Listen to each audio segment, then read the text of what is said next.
கட்டியே அது ஓட்டை கல்லால் கட்டக்கூடாது. அந்த அணில் பாடி இந்த முருகனுக்கு அணில் பாடிவினன் என்ற ஒரு அதனாலதான் ஊர் பேரு சிறப்பு சிறப்பப்பா இறைவா.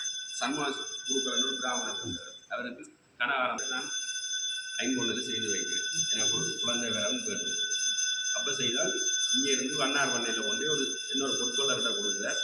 இதை ஆர்மசாமியால் செய்தால் 3 தரம் செய்து 3 தரம் பிழைத்தால் உன் கலவையில் பிழை இருக்கின்றது என்று ஒரு ஆசிரியர் இதாகும். அடுத்து சொல்கிறார், அந்த அளவு பிரமாணம் இல்லை, நீ அங்கே செல். அங்கே போகிறார், போய் பார்த்தால் பிரமாணம் பிழையாக இருக்குன்னு எனக்கு தெரியாதானே சொன்னதுன்னு போகிறார். அப்போ எனக்கு அந்த கலவையில் பிழை இல்லைன்றதுல என்னென்னு சரியில்லைன்னு அப்போ உயரத்தால் கூட்டுங்கோ என்று சொன்னால் அப்படி என்றாலும் தனக்கு கலவை தெரியாதுன்னு சொல்லி கூட திருப்பி வீட்டை வர சொல்கிறார்.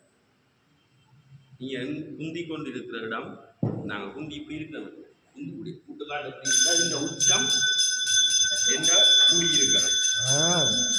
அப்போ பொற்கலர்கிட்ட கூட பொற்கலர் சொல்கிறார், இதுக்கு ஐம்பொன் காணாத வீட்டை வறுமையில் வாழ்ந்த பிராமணன் தன் வீட்டு மனிதை மேலே தாலி கொடியை கலந்து ஊற்றி செய்து வடிவம் திருச்செந்தூர் வடிவம்.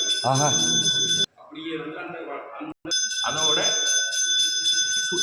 6 நாள் கந்த சட்டியும் திருச்செந்தூர்ல எப்படி நடக்குதோ அப்படியே இங்கேயும் நடக்கும்.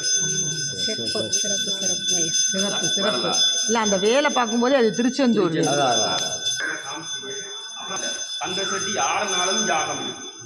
திருச்செந்தூர் மாதிரி யாகம் முடிச்சு அப்படியே வாசலுக்கு வேற இரு மரங்களும் மணிக்கூடு கோபுரம் இருக்கு. 2 மணி கோபுரம் அடிக்க அரசாமையார் வெளியால வேற மல்லாரி வாசிப்பாங்க. மல்லாரி வாசிச்சு ஆரம்பசாமியார் வெளியால வேற 3 ஒரு மருத மரம் உண்டு. மருத மரம் அப்படியே சுற்றி ஆட்டும். அதே மாதிரி இந்த போன 14 வருஷம் அப்படி சுற்றும் காற்று அடிக்கு தெரியுது. அதே மாதிரி 33 குண்டம் பற்றி போன கும்பாவசம் செய்தது. கும்பாவசம் செய்ய அப்படியே கலசத்தில் கொண்டு 2 குண்டிக அப்படியே கருடன் வந்து அப்படியே சுற்றி அப்படியே வணங்கி போச்சு. இது வந்து இப்போ எங்களுடைய அப்பா அம்மா அதுக்கு முட்டு அப்பப்பா தெரியாத காலத்து வரலாறு. அப்போ இதில் சுற்றி இப்போ இது சுவாமி வந்தால் இப்படியே வந்தால் இதில் கடம்ப மரம் இந்தியாவில் பின்னால் வில்வ மரம் இருக்குது. வில்வ மரத்தில் கதரான கந்த நூறாள் இருக்குது. இது நொச்சி மரம் இருக்குது, சந்தன மரம் இருக்குது, கடம்ப மரம் இருக்குது, சிவலிங்க மரம் இருக்குது. இந்த பாட்டில் எழுதி இருக்கிறது, வாயார பசியாட்டும் பயிரவை தீர்த்தம் மட்டும் நீங்கள் அள்ளி ஊற்றினீங்க தண்ணி.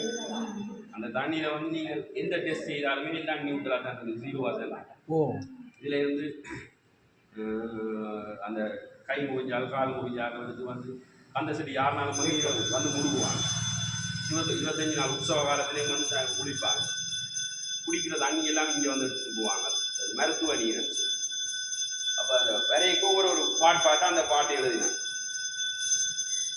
மரத்தின் மகத்துவம், வில்ல மரத்தின் பிள்ளை செய்தங்காலம் வந்ததும், கடம்ப மரத்தின் கண்குளிராட்சி, அரசு ஆட்சி செய்ய மரத்தின் மகத்துவம் அந்த பாட்டை இனி போட்டுற அந்த பாடல்கள் அப்படி இருக்குது. சரி.